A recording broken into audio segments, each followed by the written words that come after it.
It's Monday, July the 6th, and you're listening to the Three Nerds in a Basement podcast. I'm Vince. I'm Anthony. And this is the Geek Chic Culture Show where we talk about all the cool things in the world. As you may have noticed, we're down one. Blandino, Blaven, Jaramillo. As he alluded to last week, he is in Montreal. Drinking absinthe. Probably. So is that what he's doing? Probably. I thought he was there for some card game. Yeah, but you know, after he bottoms out on the card game, it's gonna get on that absinthe train. Actually, he should be on his way home now, right? Really? Oh yeah, true. Right. Do you know how he's doing? No clue. I didn't even realize he left until there was a picture of him on Facebook wrapped in hotel sheets. Yeah. Yeah, I remember he was... Last time I talked to him... I can't remember. Podcast? No. Last podcast? No. Oh! He called me I think Thursday is 1? Okay. In the morning? Yeah. What? He's like, can I use your driveway? I'm like, for what? Oh. Yeah. I know why. Yeah, and then I'm like, sure. Just park on the street, man. Sure. Whatever. Do what you want. Blaven. And then I heard a car, and then I heard the Blaven giggles as he was walking down the street. Makes sense. Sounds like him. And we'll leave it at that. I'm glad to know nothing has changed. Anyways, we did a thing this week. We did. What? Wait. Yeah. What? You can't tell where I'm going with this. I don't know. What did we... it's reviews? What are we... I was going to go there, but I'm going to switch it to Happy Canada Day, everybody. Oh, yeah. Yo, I shot fireworks out of a toilet. Yeah, you really were in Redneck City. No, that was in Mississauga. That was in Richville. Oh. We brought one of my cousins brought a toilet to my other cousin's house in Mississauga. Like a brand new... No, it was doesn't work anymore. And so we filled the toilet bowl with sand, and then we put fireworks in it, and then brought that toilet to the park. Oh my. And then shot fireworks out of a toilet. Well, that sounds safe. Yeah, no, it wasn't. My one cousin was just like, I know what I'm going to do. I'm going to sit on this toilet while fireworks shoot from my crotch. Did his pants catch fire? No, luckily. Oh, okay. Because that doesn't sound safe. Because what happened is that it turns out the firework we shot wasn't a Roman candle. It was a fountain. Oh. And so it shot just in a way where it went over him and not on him. That's unfortunate. That's unfortunate. Good times. Also, happy Independence Day to our neighbors to the south. Oh, good old 4th of July. Yep, I've noticed everybody's celebrating in the US of A. I celebrated the 4th of July by watching Japanese fireworks. How very patriotic. I know, right?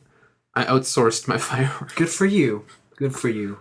I watched anime all day. Oh, okay. So. At least we're on the similar Nihonji train. Yeah. But yes, we got a review for you this week. And it's an anime review. As luck would have it. It's been a while since we did an anime review.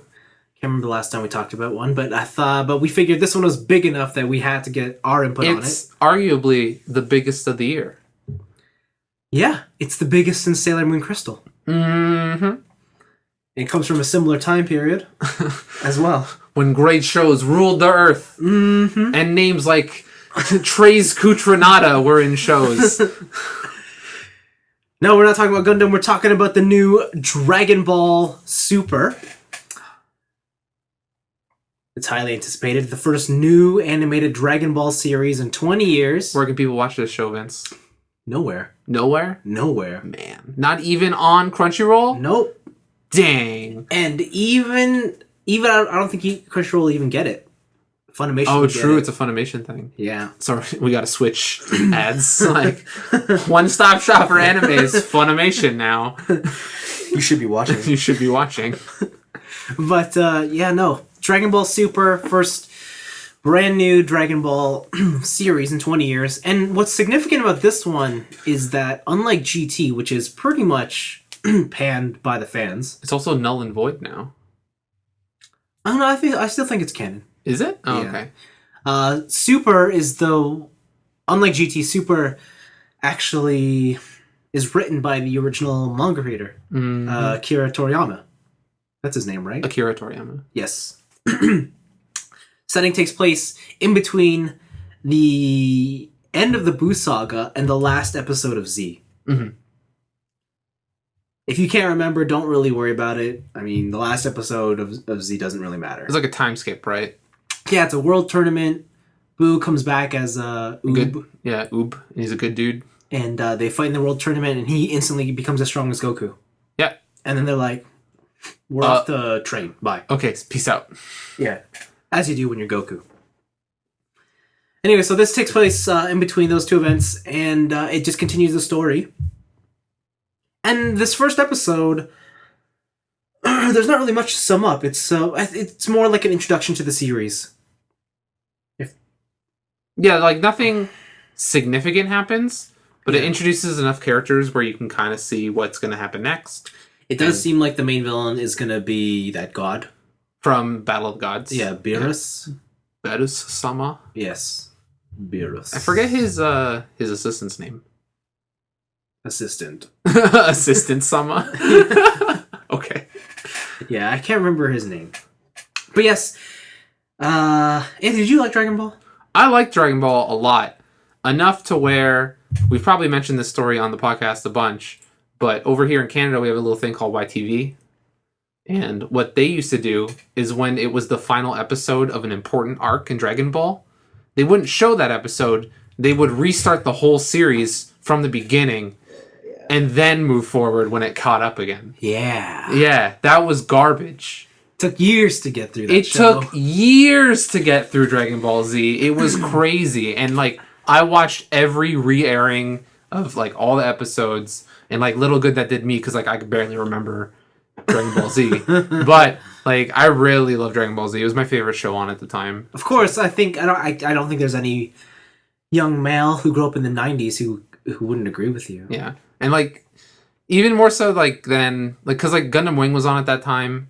Inuyasha and all that stuff. Like, there's some good shows, but like nothing really stood the test of time like Dragon Ball, especially in North America. Yeah, I'm surprised it's still as popular as it is today, if not more popular. Yeah. And I suppose that's because of Kai. So you were looking forward to this? Yeah, I was. It was a nice surprise because I was looking forward to it for a while and it felt like it would never come. And then I just kind of forgot about it for a second. Yeah. And then you're like, yo, dog, we're reviewing Dragon Ball Super. And I'm like, yeah, it's here. Yeah. So, like, I'm really pumped. I'm going to be following the show, like... Religiously. Like, yeah, release by release, so... Yeah, cool. What about you, like... Yeah, no, I agree. I started watching Dragon Ball when I was... From as far as I can remember. Like, my earliest memories were always... Waking up Saturday morning at 6 to watch...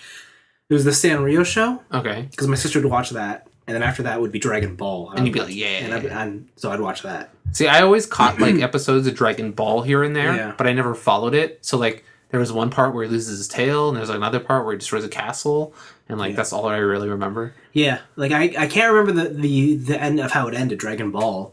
I just remember Goku's older, and that's where Z starts. Yeah.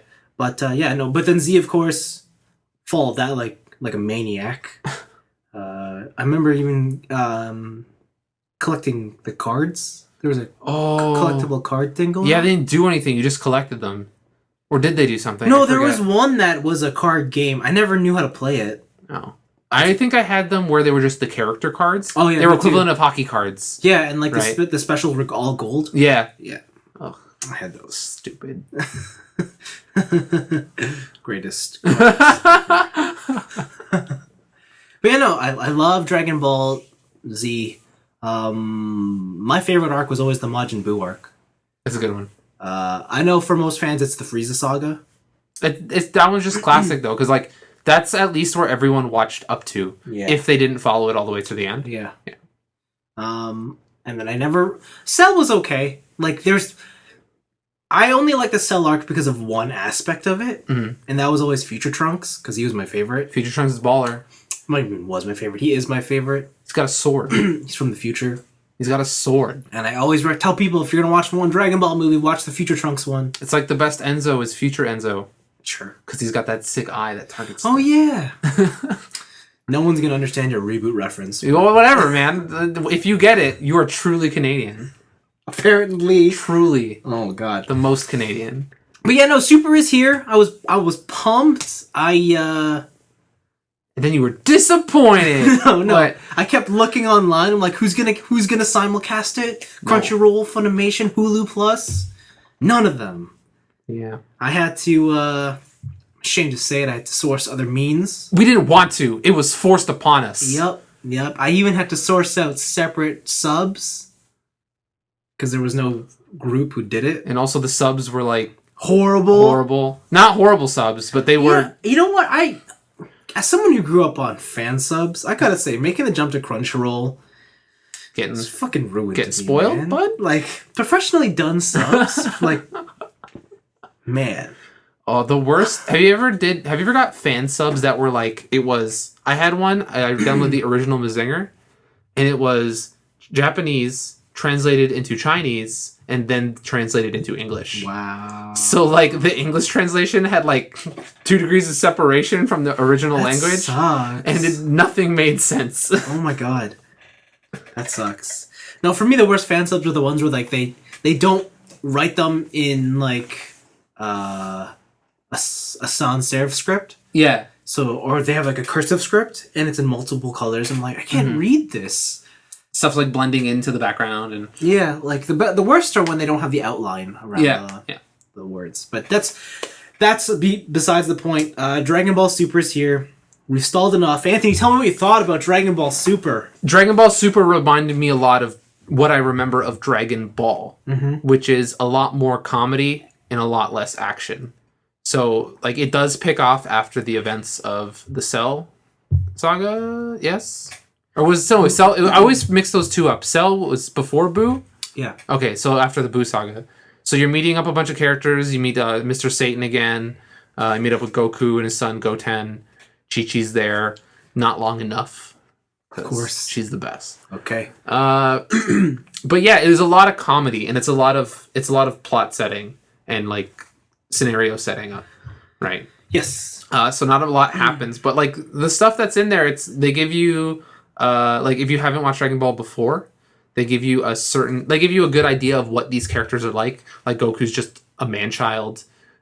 Goten is like this pure-hearted child who wants to do and help his family in any way. Yeah. Stuff like that. Gohan's a total dork now. He was always a dork. Yeah, but now especially. He's like, sick, I got a book from the bookstore. Yeah, but you can't say that. Sup, Poindexter? Gohan was also the only one who actively became a Kamen Rider. True. He did become the Saiyaman. Yeah.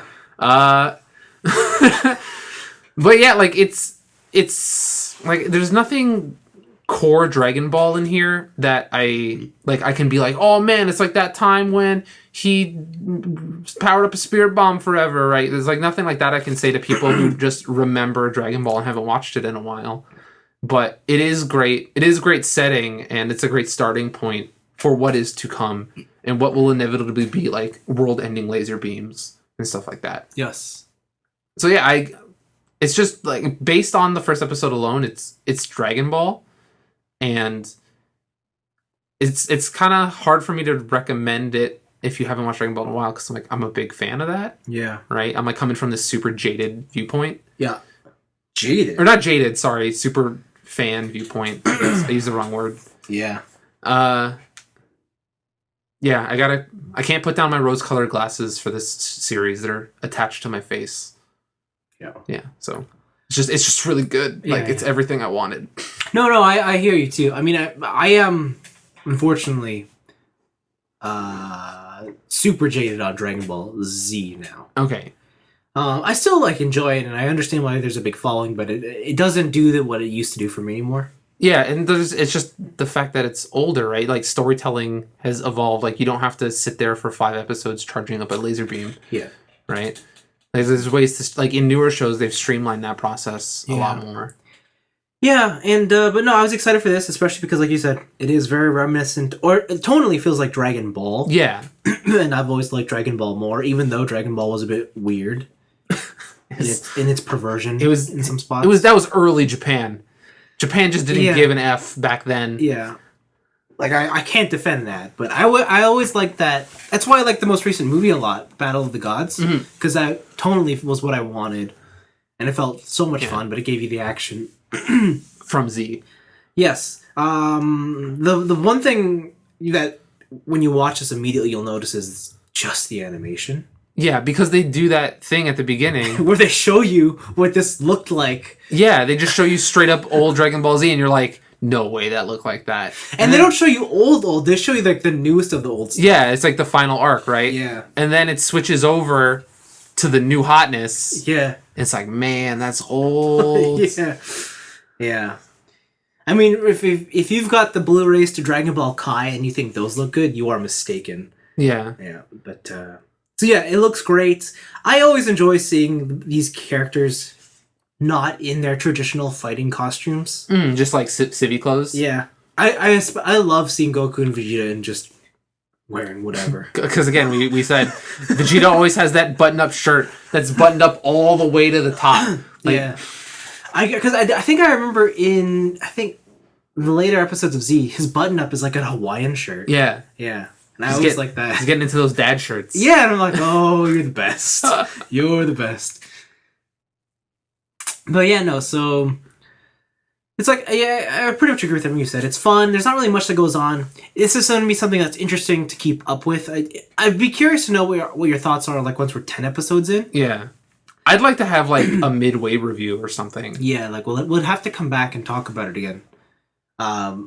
We'll pick certain episodes to come back and talk about it. And we'll have to get Blaven's opinion, too, because I'm sure he was a fan. Yeah. Was he a fan? I'm like... We said at the top of the show that there's no way you weren't a fan. Yeah, but Blaven wasn't born here. Oh yeah, he's in the Philippines. And yeah. TJ? Yeah. Is Blaven a fan of Dragon Ball? I don't know. This is such a confusing question. Every time we talk about like classic anime, I know he brings up Gundam.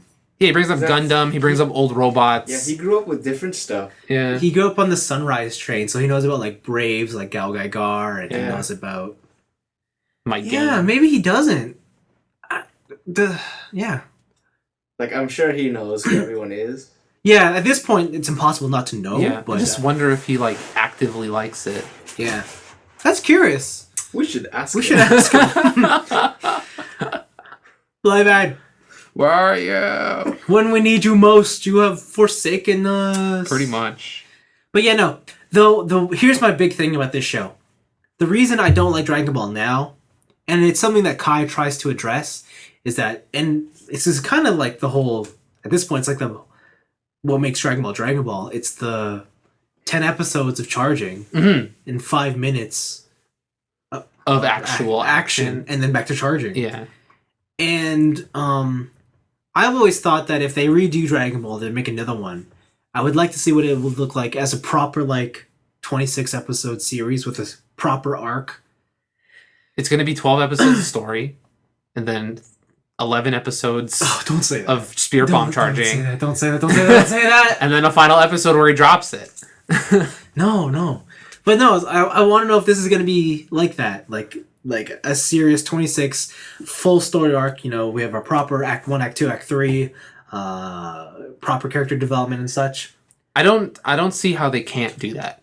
Because even with the Dragon Ball name, I don't think that type of story flies today. Yeah. Yeah, and like the people who like Dragon Ball and Dragon Ball Z as a kid, even in Japan, they're adults now. Yeah. And they kind of have like a higher, they want more out of those shows, right? And like even the kids now, like kids watching anime now, they didn't grow up on 10 minutes of charging because it didn't exist. They didn't exist. Yeah. Right? They grew up on like totally streamlined storylines. Yeah. So it'd be weird to see if they do have like those, if like the whole series they only have 2 big battles, and like that's because most of the time was taken up by charging and flashbacks. Yeah. The other thing too is though another anime that does something sort of similar has always been Sailor Moon, in that it's just like episodes of Monster of the Week filler. Yeah. And almost like no story. And with Crystal, that's what they did. They made a proper story. They made it one that was true to the manga. And I don't like it. You don't like? You want that filler? Like It's so dry. Like, that's why I don't... Like, I still keep it with Crystal, but I wait till there's, like, 10 episodes before I watch it. oh, okay. Because it's so dry. Mm-hmm. And I've realized everything I wanted from the show, it's actually what I don't want. Yeah, it's that give and take, right? It's Yeah. you can have that personality and you can have that character, but you're gonna have all this filler time where these episodes don't actually mean anything to the overall story, or you're gonna have that streamlined experience and you're just gonna mow through everything. Yeah, that's why I think Crystal's so boring. Because but like I honestly haven't been watching Crystal because I have the books. Yeah. So like I didn't find the books all too boring, but maybe it's different actively watching the show than it is I'll reading panels. I'll tell you what it is. Like, in the old Sailor Moon show, those filler episodes, well, they didn't mean anything to the story. You always got to learn more about the characters. Yeah. And that's why people had favorites. Yeah, right. Because that was the time when those characters got to express themselves. In Crystal, they don't have that time. They're just dudes with element powers. Yeah, and the only time they show up in the show is when they need to use their power, and then they bounce. Yeah. But that's something else for the story for another time. Dragon Ball Super. It looks promising from the first episode. 100%. Looks promising. If this was their chance to like try and hook people into watching more, they did it.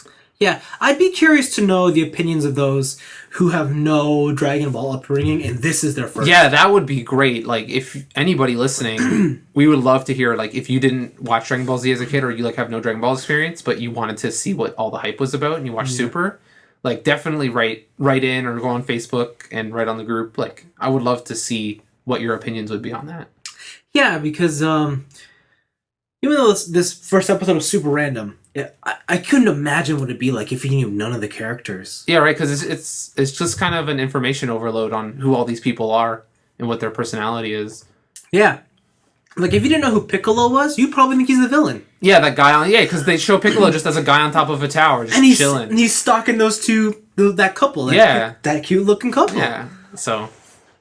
And you wouldn't think that Gohan's, like, one of the strongest people in the world. Because he's a fucking Poindexter. Yeah. But yeah, it looks pretty good. We'll definitely watch more, and then we'll see later, I guess, if we'll do, like, midway through. We'll do, like, a redux. Yeah. I don't know. We'll go back. Don't worry. But yeah, I highly recommend. Maybe every 5 episodes we'll do a check-in or something. I'm down. All right, time for picks and weeks. I'm going to open up this section. My pick this week. What is it? Pretty good one. Tell me. So today is July the 5th as we're recording. Mm-hmm. You know, stop. Every week you're like, I gotta maintain this magic. And then you just break the magic. Like, what do you... Right. It's July 5th. Okay. And 6th. Oh, okay. Anyways, today was the day of the British Grand Prix. Okay. Oh my god. Best race of the season so far. Okay. I think everybody should watch it. It's great. Was there a Dragon Ball cameo in it? Like... No, but get this. Guess who started at the front? Your boy, Lewis Hamilton? Mm-hmm. Okay. And who's number 2 beside him? Sebastian Vettel? No, I don't know. his teammate in the same car. Of course. I forget his teammate's name. Doesn't matter. They're the German cars. Okay? So that's Germans. Because they're so fast, right? Like, they're dominating the sport. It's boring. That's why I'm not watching it. You know what happened when the lights went out? What? They both got overtaken. By who? By Williams. What? Yep. And they had and the Mercedes couldn't get around them. Really? It was nail biting intense. Did it hurt you? I was like, oh my god, are they gonna lose? Are they gonna lose their winning streak? It's not that their car wasn't fast enough. It was that the Williams guys just kept them out from getting ahead and just blasting off ahead. Like, were they always cutting them in corners and stuff and like keeping them behind them? Or yeah. It's more like the Mercedes still has the fastest car. Yeah. But the problem is their speed relies on the fact that they can run in clean air. Okay, like, unopposed. Like, they want to go up front. Yes. Yeah. But because they have to chase another car, the aerodynamics of their car can't be fully utilized, so they lose speed when they're following someone else. Yo, all or nothing. So dang. And they could not get around. That's hilarious. And then halfway through the race, rain hit. And they just became so exciting. I'm like, oh, It's like they're driving on ice. I'm not gonna spoil how it ended, but it was fantastic.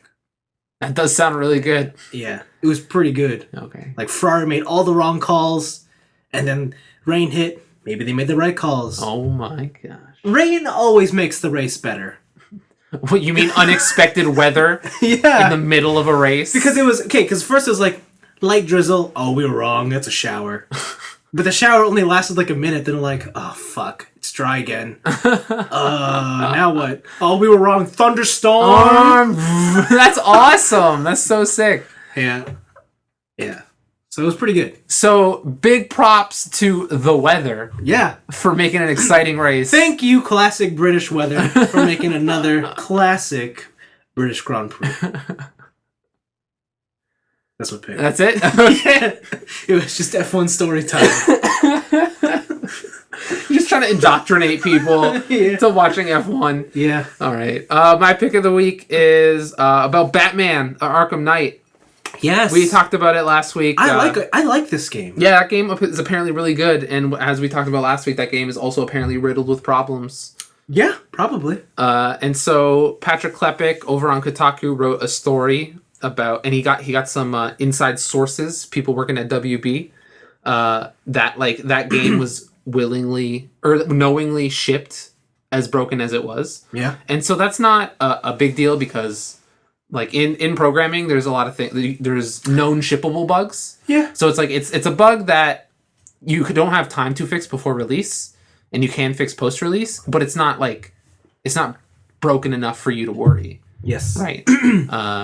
But the thing is that there were so many known shippables that it all culminated into being a broken game. Yeah. So that's why the PC version isn't available now. Yeah. And stuff like that. And it was just a really interesting inside look on what goes through a developer's mind in that kind of instance. Because developers don't want to ship a broken game. No one right? wants to ship a Yeah, broken game. Everybody wants their product to be the best it can be. But sometimes, like, you just got to ship it. Like, you can't lose any more money on a product. And, like, some dude up on top's got to make that call of, like, go. Listen, just get it out the door. We can't spend time on this anymore. Right. And it was a really cool and kind of more humanizing look at like the video game industry. Like, people on Twitter and like all that were attacking the developers and stuff, and it's like it's not their fault that the game shipped. Like, they wanted it to be good. But yeah, it really brings like this human element to usually these like big faceless organizations. And like it's a reminder that people actually work on these games. For clarification, this is just the PC version. This is just the PC version, but it does culminate into all the versions, because while the PC version had the most bugs and it was the only one that was taken off market, the other ones aren't also they're not perfect, but they're more minor bugs than anything. Yeah, like in playing the game, I don't think I actually came across a bug that was. Yeah, see, so some people are coming across like little small ones on the console, but it's mainly the PC one that's getting all the attention because it got taken down. And I think that's the interesting point. I think the fact that they let the PC one go as it is, I think that just maybe it's just the way I view it, but it's more like console sales are just that much more important at the end of the day. Yeah, right. So like I always hear people of like, oh, like PC is the way to go and stuff. But yeah, but I don't think, like, I understand like the whole, at the moment PC is kind of like where you want to be if you want to play all the games at the best fidelity. Yeah, like at 4K.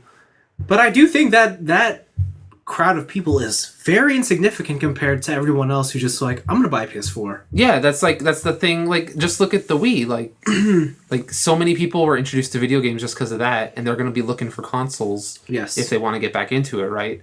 And it's the PC crowd is a very vocal crowd, but I don't think they make up a big chunk of the gaming populace, because like if you want to play Batman at 1080p on the highest resolutions at 60 frames on a PC, you need a $2,000 PC. Like, it's a big entry point rather than going and picking up a $400 console.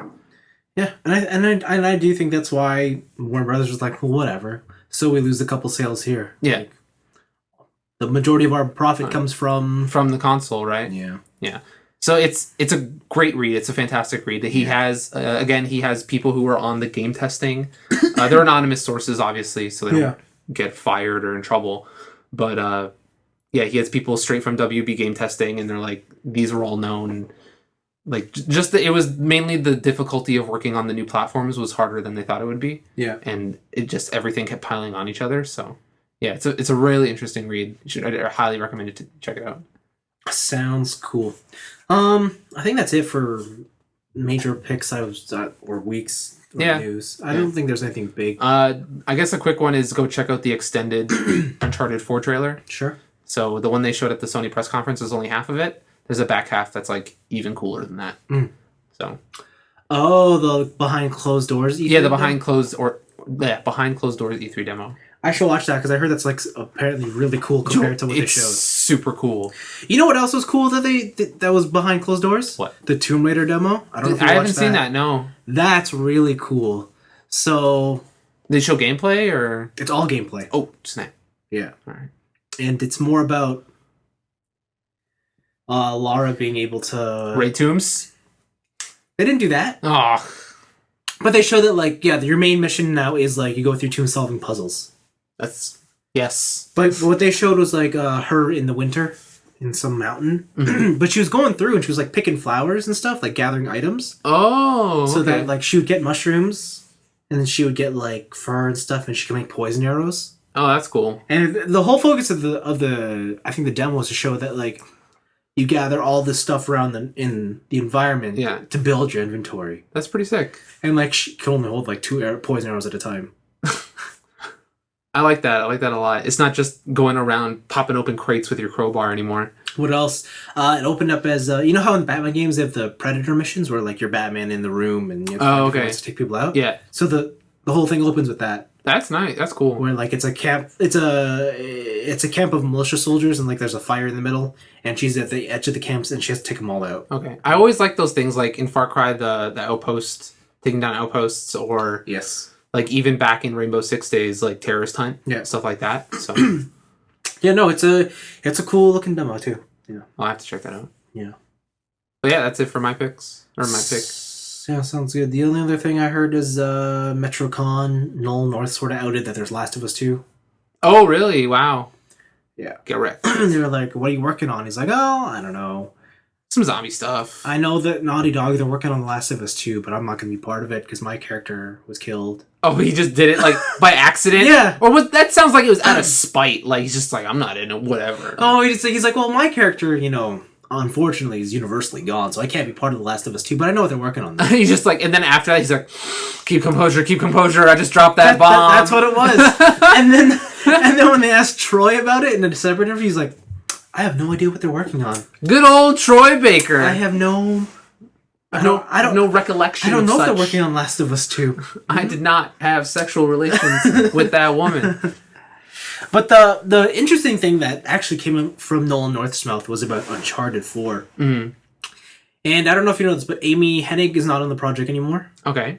She was the original creative director behind 1, 2, and 3. Yeah. And she left for EA to work on the new Star Wars game. Okay. Which, by the way, Nolan North also revealed her new Star Wars game. Don't be surprised if it looks very Uncharted to you. Whatever, man. She's doing what she does best. Yeah. And he's like, and don't be surprised if you hear myself or a familiar voice in there. Hey, Sully. I mean, Luke. But yeah, no, he's like, yeah, so we, when she was still in the project for Uncharted 4, I did like 8 months of voice work, and I had this other character with me I was working with, and when she left and the New Boys took over, the Last of Us team took over the Uncharted game, all my work was scrapped. What? Yeah.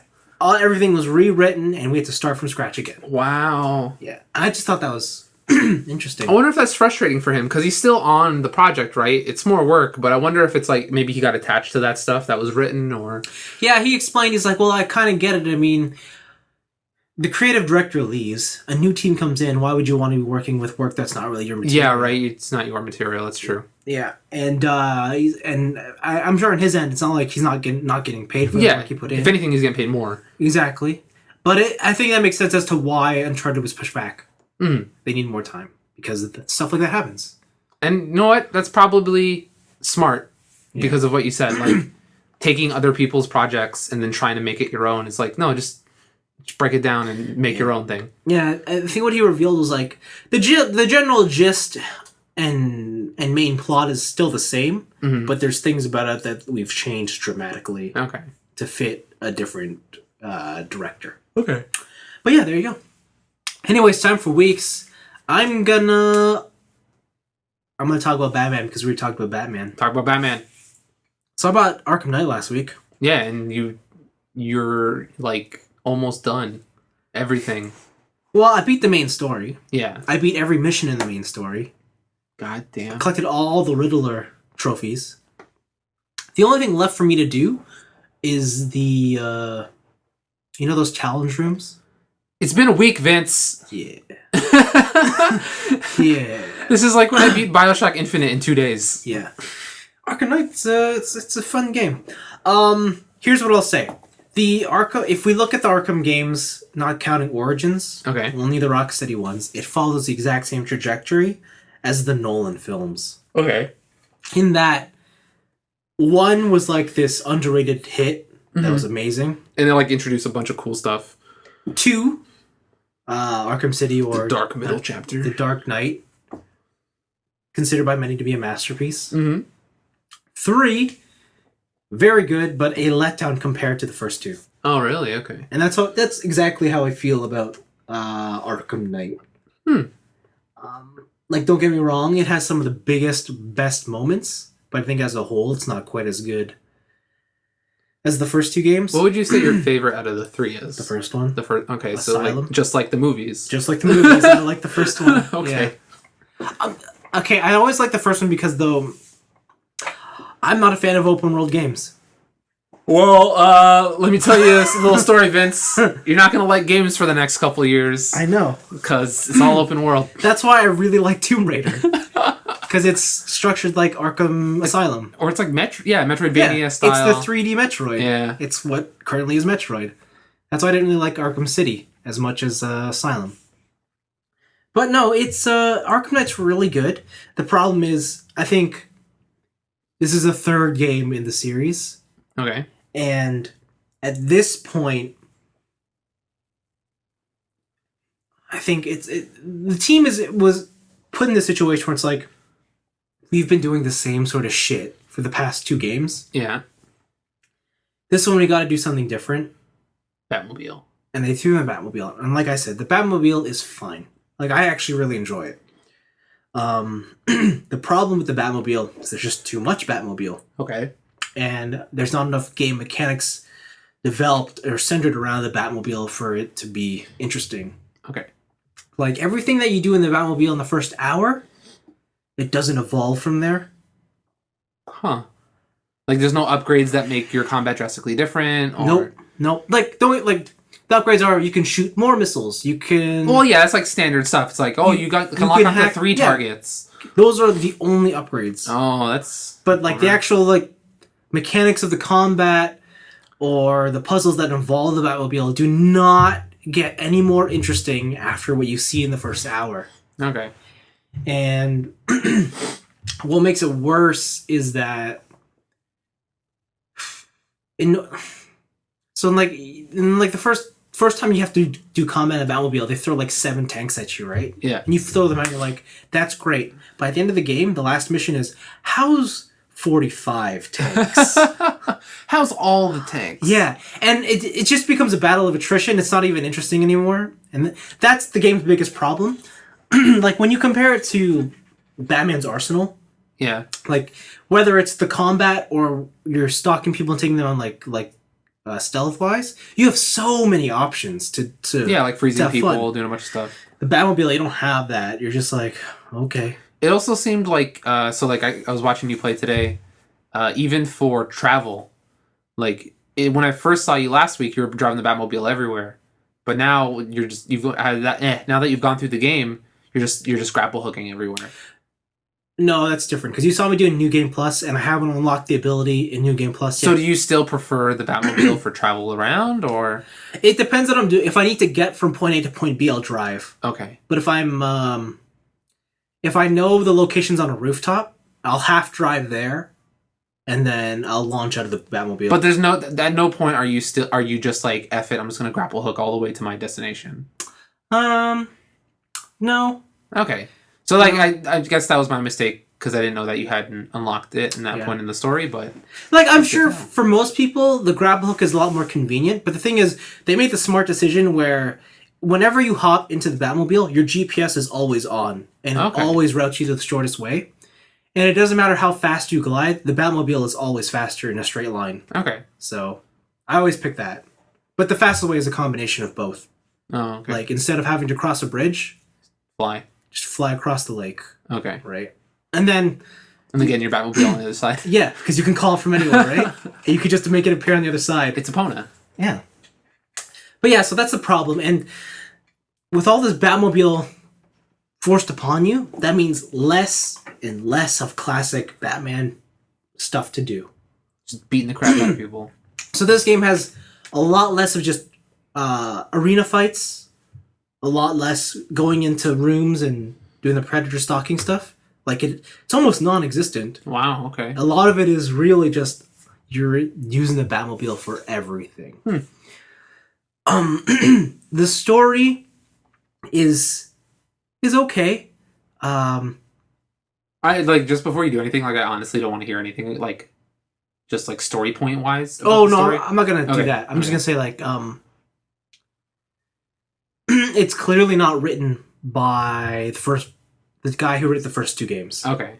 And you can tell that because there are lines that are crossed that I feel like you're like, would Batman really do that? Huh. Or you're like, well, I know, like, I'll say this right now. This is, when Rocksteady said they wanted this to be the end of the trilogy, they're going to make you, okay, this is the end of their trilogy. This is the way Batman dies? Well, that's how the game opens up. Yeah, this is the story of how Batman dies, yeah. But yeah. It's weird, though, because you don't know a lot, like, yourself, you don't know a lot about Batman's fiction, correct? I know all the main stuff from the movies. I know like a little bit about Red Hood. I know a little bit about his ending stuff when he's old Batman. But like it's all very fragmented knowledge. Like I don't know, like I don't have really a straight through line of what Batman is beginning to end. Yeah, that's the biggest problem with the story. I don't know who it's written for because if you don't know really a lot about Batman, you won't understand what the significance of the story is here. Okay. But if you do know a lot about Batman, nothing about the story will be surprising. You'll be like, I know what this is. Okay. And this is what I said last week when I was like, oh, I know. You have like one of two people who you think the thing is. Yeah. Well, technically it's one person I knew.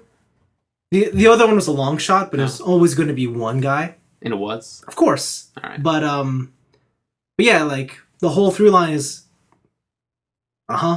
like, so like because you know Batman, you're just like, oh, that's the only way. Yeah, this is writing on the wall, like, and then they push it even harder on you, and like, wow, you're not even making even a mystery anymore. It's fucking obvious at this point now, but yeah, so it's like, if you're a fan, you're gonna be disappointed that it's exactly what like the story goes exactly where you think it does, and if you're not a fan, you're gonna be like, why is this important? Okay, like who is this guy?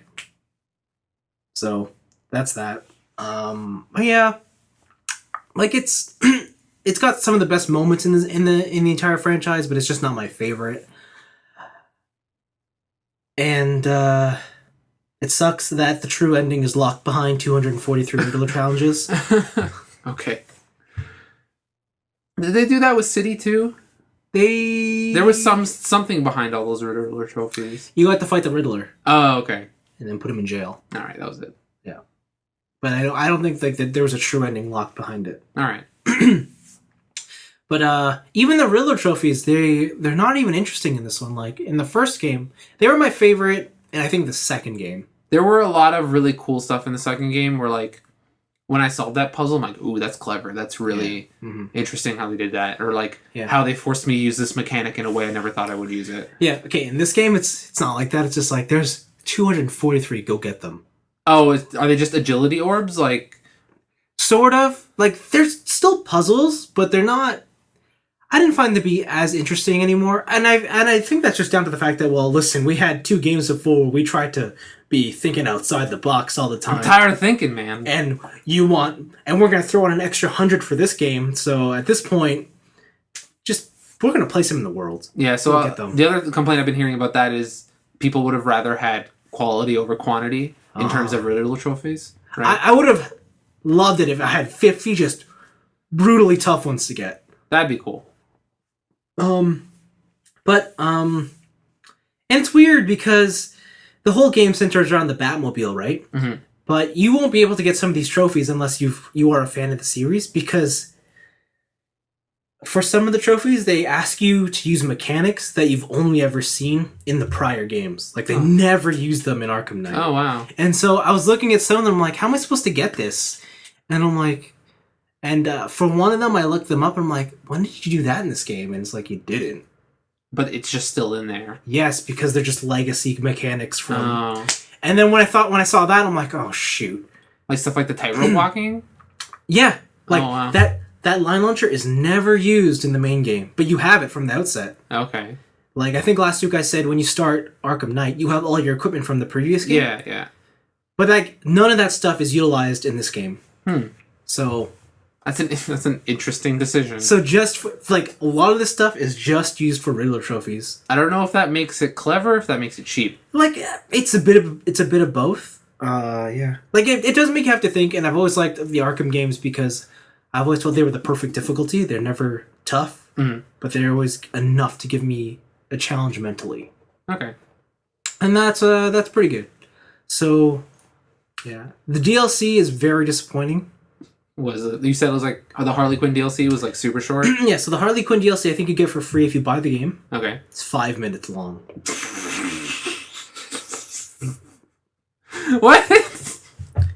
I, like, playing as Batman in the main story, I've probably put a couple, maybe 20 hours. Okay. So when I was like, whew, done the main story, I'm going to tackle this DLC, and then I was done in 5 minutes, I was like, what?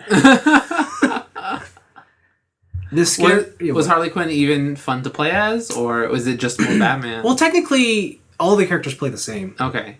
They just have specific abilities. Like, Harley Quinn doesn't have grapple hook. Okay. And she doesn't have a lot of the abilities. Did she use her hammer at all, or...? Yes. She only has her hammer. Oh, okay. So she's not doing, like, hand-to-hand. Well, it's all hand-to-hand, but, like... Okay, Harley has one thing that's cool. She has a thing called Mayhem Mode. Alright. And she becomes psycho, and every time you hit square, it's a takedown. Oh, wow. So, like, when you're caught in a circle of enemies... you don't have to fight them. You could just mash square. and it still counts as combos. Huh. They're just takedown combos. That's cool. She could just take everybody out with her bat. It's pretty cool. Can you use her in any of... Like, say, I went to an arena and I want to choose my character. No. Can I do that? No. That's just... All the arenas or all the AR missions are all Batman. Okay. But even that, I don't know if you remember in City and Asylum, but, like, there's just a lot of, like, arena or Predator Room challenges to do, right? Yeah. This game is toned down. Like, there's only, like, 4 fighting ones and 4 Predator ones, and then there's, like, 20 Batmobile ones. Okay. And it's just more Batmobile. I don't know if you remember the Scarecrow missions from the first games. It's like break down reality and go, like, platform through these things so Scarecrow doesn't see you. They're exclusive to PS4 this time. There's only 3 of them, and they're all Batmobile races. The checkpoint races? Yeah. That's disappointing. Again. Mm-hmm. It seems like the core game is fun, but, like, everything surrounding that core game is really disappointing. Yeah. At some point, it just turned into... The Batmobile is literally the transportation vehicle for getting to cool point to cool point. Okay. And along your transportation and travels, you have to fight with it. That makes that game sound less fun. Yeah, if there's any tip I would give to people who play this game, pump all your upgrade points into the Batmobile. First? Yeah, like all of its weapons. Okay. Like, you want to make sure the thing could take out drones instantly. Because that'll definitely... Just smooth the process, I guess. Because at the beginning, it was taking me forever. And just like, okay. And you can always counter and mash square on people until they die. Yeah. Right. Yeah. The combat upgrades are more for just how awesome do you want to be. Okay. And you can always save that till later.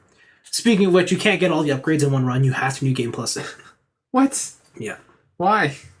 That's why I'm on New Game Plus, because I need all my points. So like, there's no way for you to like not do the final mission and then like grind out stuff. Nope. Or... No. What? No. Ah. So that's whoa, bro. You playing that soon? No, I'm not. Anthony. No, I'm not. Wow. Sorry. Wow. I thought my phone was on mute, but then the music. You know you're addicted when. Someone sent me a heart. I gotta accept it because if I don't, if I don't accept it within the hour, the drugs are real. If I don't accept it within the hour, an hour, I don't get 200 coins. Oh my god, an hour! Jeez. Then I gotta send out hearts. I'm sorry. But yeah, no. I mean, it sounds like I'm shit on Arkham Knight, but I actually really enjoy it. Yeah. That's the thing. Like we all do that. I think it's like we find a couple things and we like stay on them so long that people think we hate them. Yeah. But we actually like stuff that we do. Like I really like this game. It's very, very good. Like I'm not gonna buy the season pass, but I really want the Batgirl DLC. Apparently, it's really good. So. My only fear is that if it's again 5 minutes, I'll be super pissed. Especially, I wonder how people who bought the $40 season pass feel right now. Yeah, that's why I didn't buy it. I was going to when I was playing the game because I'm like, oh, I really like this, but yeah, we'll see. Okay. I know there's a Red Hood DLC that I'm kind of pissed I didn't get. Wait, is that like a Xbox exclusive or? No, it was a pre-order thing. Oh, okay. I'm sure it'll be later.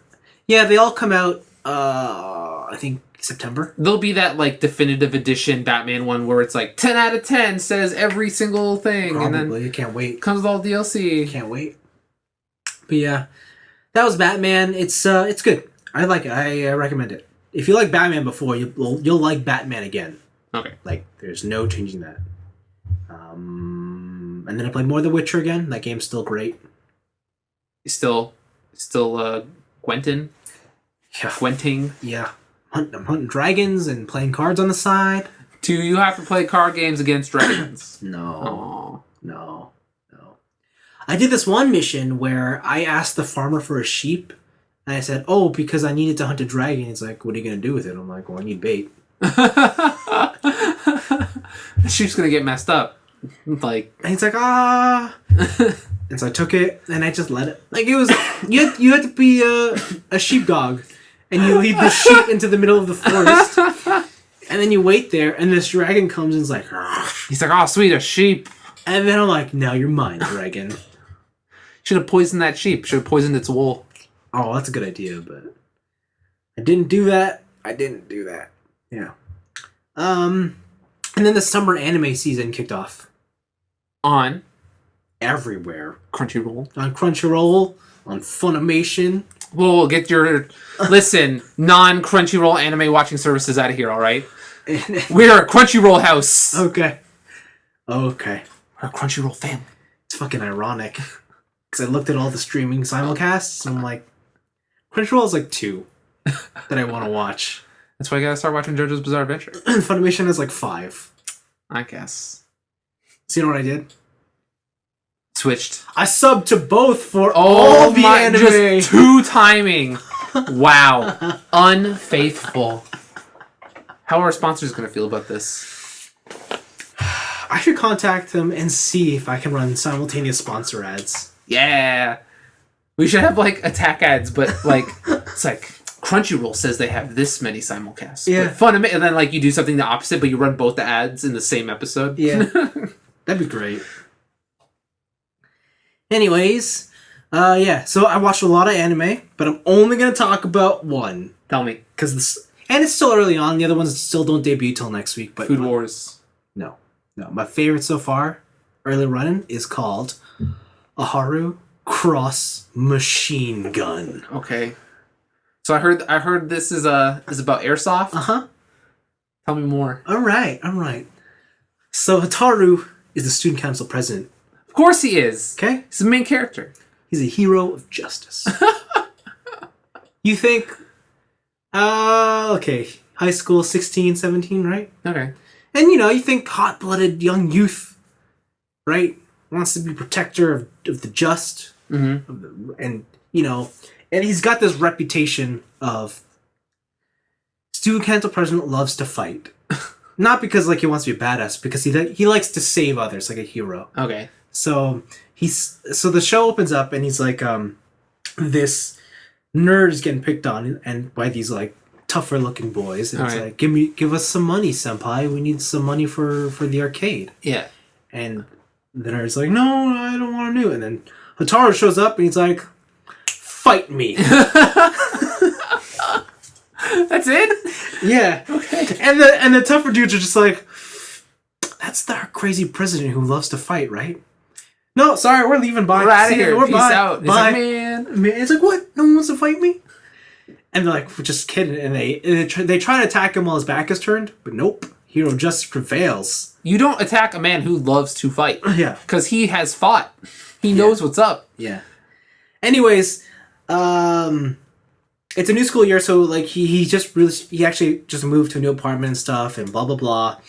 And then there's this really like gangster looking dude, Like Boncho looking, like yeah, pompadour. smoking a fag, talking about tits on the Whoa, phone. whoa! Listen, all right, this is getting too R-rated for this podcast. Yeah, so he's smoking, and he's leaning on this on Hotaru's new apartment door, Okay. and he's talking like obscenities on the cell phone to some third party, and Hotaru's just like, this is an evil doer. This is an evil doer. It's his roommate. And he punches into the door to scare him. Okay. And the gangster's just like, he gives him this like dirty look, like he's gonna fight. Yeah. But then that just switches into starry eyes, and he's like, "You're perfect." Okay. And he's like, "Please fight with me." What? And stuff happens. Fights happen. Stories continue on, and it turns out this gangster dude is actually looking for a third member for his airsoft team. And this boy, with his hot-bloodedness, just happens to be it. I want to know if, like, this happens often. Yeah. Like, in real life. Like, some kid's just, like, walking home, and he does something that, like, accidentally shows skill in X sport another bystander is watching, and he's like, oh, he's perfect for my curling team. Like, yes. So the show sounds pretty crazy, right? It sounds very trope heavy. So you want to know the twist? Tell me the twist. Hotaru's a girl. Our hot-blooded youth is a girl. Is she portrayed as a guy the whole time? So when the show opens up, you think it's a boy. Okay. Right? But within the first 30 seconds, it's a reveal that she's a girl. Okay. Because after the fight with the bullies at school, okay, her best friend, who's obviously like pink hair, big tits, like girl, ditzy girl, goes up and goes, "Hey, you're not wearing a bra today, are you, Hotaru?" Wow, just straight anime. Just straight up. Wow. So they reveal. And she has this thing where it's like people always mistake her for a boy, because she's a tomboy. All right, she's a hero of justice. It's very ambiguous. Yeah, but it's not that she wants to be a boy. It's just how she came out. Yeah.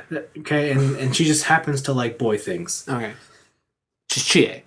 Yeah, but so the great thing is, like I told you that she's like this hot-blooded youth, and like we love those type of characters, right? And I'll even go in to say that, like, as guys, we like dumb shit. Yeah, we like really like.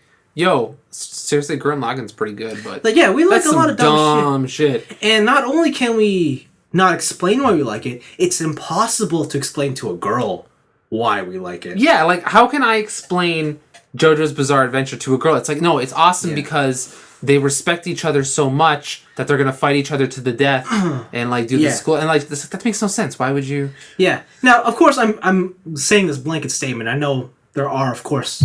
Nope, that's it. No, everybody is under one cover. There's no exceptions to the rule. There's just one to the other. That's it. Okay. There's no in between. So that's okay. That's what makes this show really good. She's a girl, but she's into like what I guess girls would perceive guys to be like heroes and stuff. Okay. But when it comes to like the dumb shit, she doesn't get it. Oh, okay. Right? So like there'll be like cool lines that our gangster character will say. Yeah. And she'll be like, "You're just an idiot." But meanwhile, he's like, "That was sick." Like, okay, so the way that he recruits her to And obviously, he doesn't know she's a girl, Okay. right? It's just everybody else knows she's a Does girl. she have to keep it hidden from the team that she's a girl? Yes, but she doesn't actually want to join the team. Oh, okay.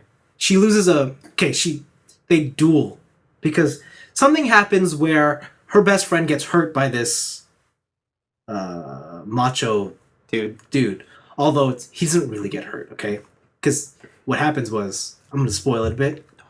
He's a host, Oh, okay. right? And so when it says that he took her money, it's because that was his job. No, you paid for these services. Like, this is how this works. Yeah, and Hotaru, she doesn't know this kind of stuff Okay. because she just doesn't. Yeah. Anyway, so they duel with guns, airsoft guns, right? Yeah. And she's like amazing, but she just doesn't know how to fire a gun.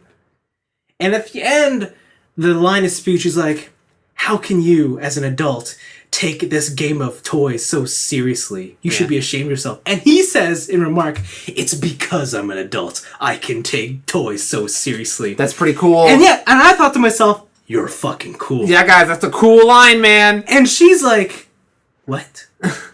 That's Yeah, no, such a cool line. Like, I don't... but that's exactly what it is, right? She's a girl, and it's like, yeah, girls would not find that cool. She'd be like, "You're just an idiot." That's so cool. Yeah, and so that's what makes the show interesting. It's this really interesting character study of a girl trying to understand, like, the stupidity of boys in this really ridiculous setting.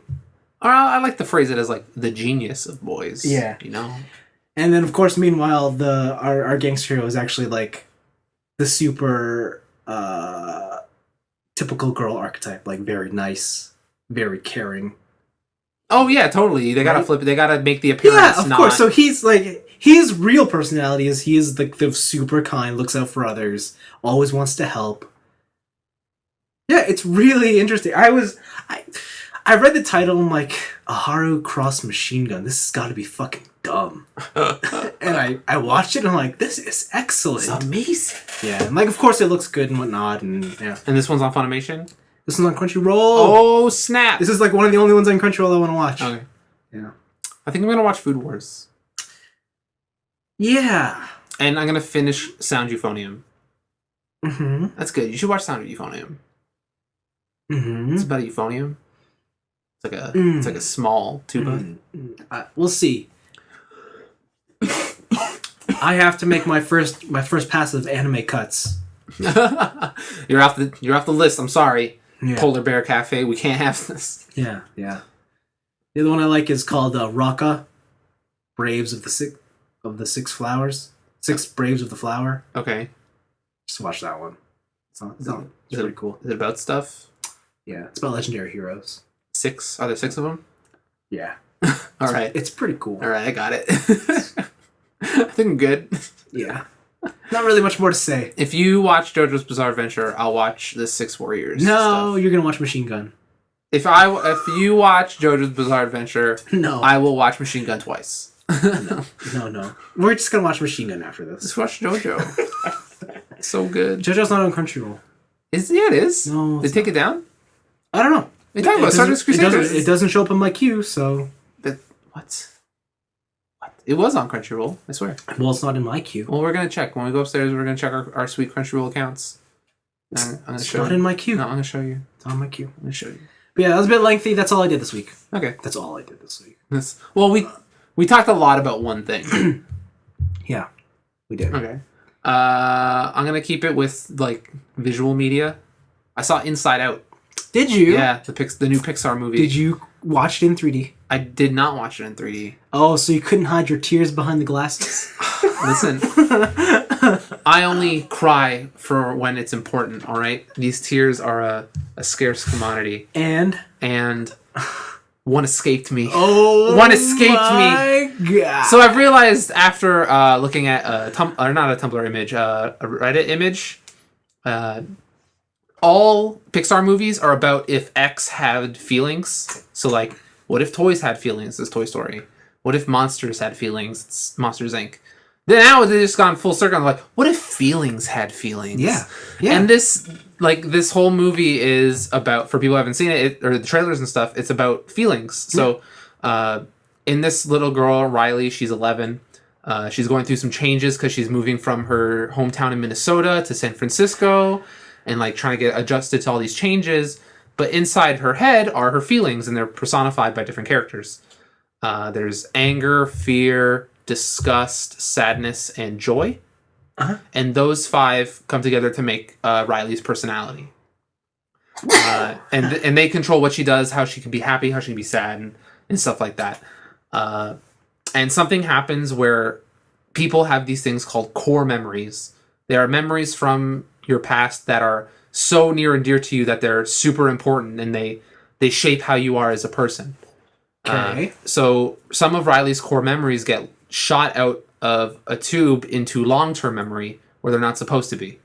So joy and sadness get caught up in all the confusion, and they get shot to long-term memory. Oh. So only anger, disgust, and fear are left to control Riley through this emotional time she's going through, moving to a different city, losing all her friends and stuff like that, while joy and sadness are trying to find their way back to the main hub, Central Command, where they can balance out Riley's emotions. Right.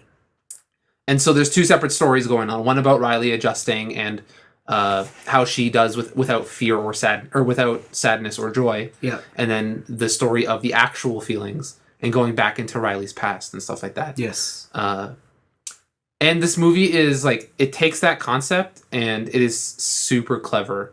Not just about emotions of a child at that time, but also about just stuff that happens in your brain.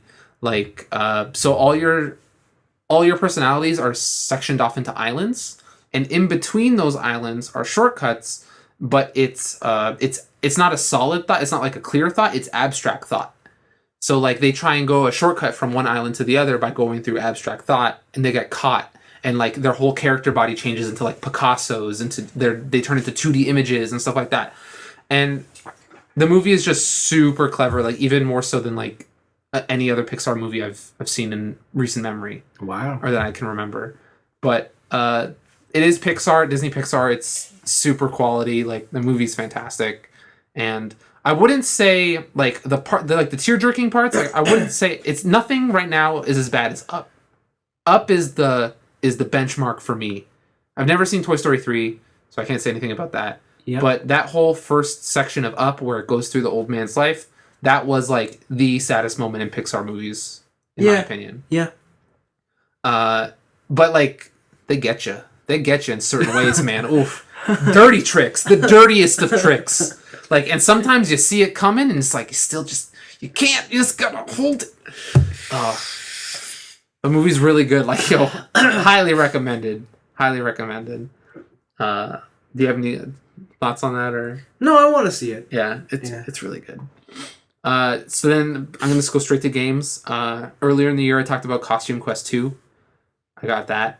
Yep. And I finally finished it. For some reason, I just stopped playing it, and it turns out I was like 2 boss battles away from the final battle. Yeah. So I went through that, and that game's great. Like I can't really recommend it to people because like the combat system is very bare bones.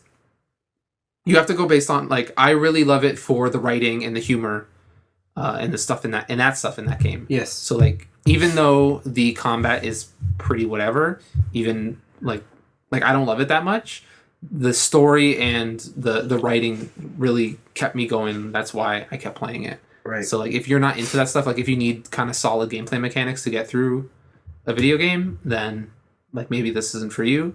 But I absolutely adored those games. Just like the Double Fine writing is really great. Cool. I've been playing more games from the Nihon. This one is Ketsui Hellbound Bonds. This is the bullet hell I bought by Cave. Right. So people who don't know, bullet hells are top-down shooters that fill the screen with bullets pretty much. And usually these games have some sort of like gimmick or mechanic that'll help you survive.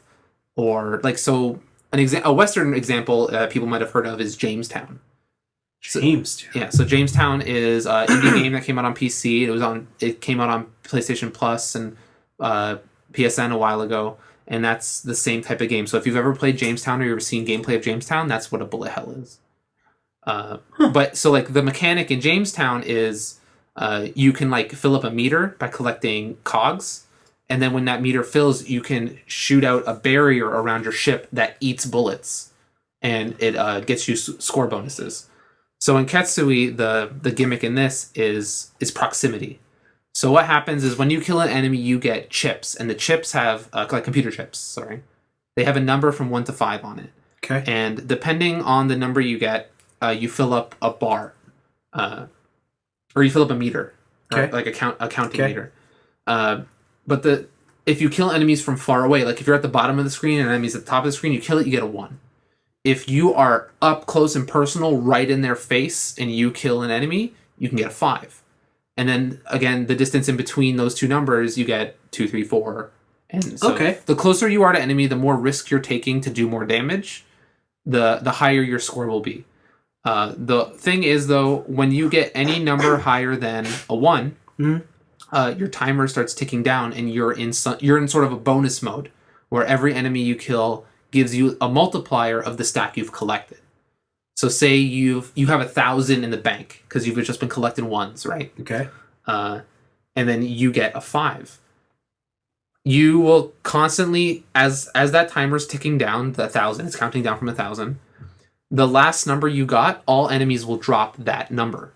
Oh. So say I got 1,000 and I went up to an enemy and I got a 5. So now 5 is the one in the bank, the timer's ticking down, and no matter how far away I kill an enemy from, it'll always drop a 5. Interesting. Yeah. So that's how you got to play the score mode. Or in the score mode, that kind of score gimmick is really only after you've beaten the game. Not beaten the game, but just gotten a handle on how bullet patterns are and how things work. So the thing with bullet hells is that bullet patterns never change, but bullet patterns are so crazy that it's going to take you a while to find like an optimal route, and also to have the skill to get through these bullet patterns. Right. Because bullets are literally filling the screen. And your whole ship isn't a hitbox, only the pilot is. So it's just a little hitbox right in the center of your ship. So your ship can like graze bullets, but you won't die. But if you get hit in the center, then you're gone. So like you can imagine like with that kind of hitbox, these they come really they come really fat and they fast, and they come really tight in tight packages. But like I really love these kind of games, and Ketsui is really fun. There is a special loop that I don't think I'll ever be able to get to. How it works is that if you beat the game without dying, without using any bombs, and with a score of 100 million or more, or 120 million or more, you go into something called the Ura loop. And it's you go back in time pretty much, and you loop back around to the first stage. Okay. And it's like an EX hard version of the game again. And when you get through, at that point, you can use bombs and do whatever. But it's like exponentially harder than the first run. And when you get to that, you get to the true final boss. And apparently that boss is so hard that only like a handful of people have ever done it. So you're never going to do this? I'm never going to do it. So I looked up that true boss on the internet. Yeah. It's crazy. There's no way that would ever happen. It's just like a blanket of bullets that are curving left and right. And like the worst patterns for me are when bullets cross each other. Yes. So there are certain bosses in other games where bullets will come down vertically like it's raining. Just imagine that. But they'll also come horizontally at the same time. So you're dodging from both ways, and like these, and they're not even squares, right? Yeah. So you can't just stay in one place. You got to constantly moving up and down and doing stuff. And like, there's a lot of that, but there's a lot of that coming in 3 directions instead of in 2 directions. Nice. And it's nuts. But that game's super fun. Doesn't sound like it. It's an interesting challenge. It's like, it's heavy on action, but it's also a puzzle at the same time. Like, I find them oddly relaxing for how fast-paced it is. You have to run through the game twice to get to the final boss? To get to the super true ending, you have to first run through the game with not dying, no bombs, and 120 million points at the end. Yeah. And then in that same run, you don't go to a out screen. You don't go to a menu screen and come back in. You just immediately go again from the beginning. I see. Yeah. But yeah, that game, I really love bullet hells. I've been playing with my arcade stick Oh. Because it allows for just more precision than my analog stick. But the D-pad's pretty good, so like maybe I'll try that after. But the last one I've been playing is Way of the Samurai 4. Okay. So in Japan, I was like, I was just in the mood for samurai. Like that's why I bought all those Yakuza games and stuff. And I kept seeing box copies of Way of the Samurai 4, and I'm like, I held off because there's an English version out on PSN. Oh, okay. Yeah, so I bought that, and I've probably talked about, like, people who listen to this podcast know I love that series. These games are games where like, if you've ever wanted a game where your choices matter, these are the games. Okay. The Way of the Samurai, how they work is that there are very short storylines, but those storylines branch out into anything. Yeah. Like they go all over the place. So you always start from the same starting point, but every decision you make affects how characters react towards you, what things are available to you. And even if you're halfway down a storyline, right? You can just kill the quest giver. Nice. And just be like, F it, I'm just going to change midway, and that'll change into a different story. And like, it's these very condensed areas and very condensed storylines, but they branch out into all these crazy. So this is the type ways. of game with like multiple.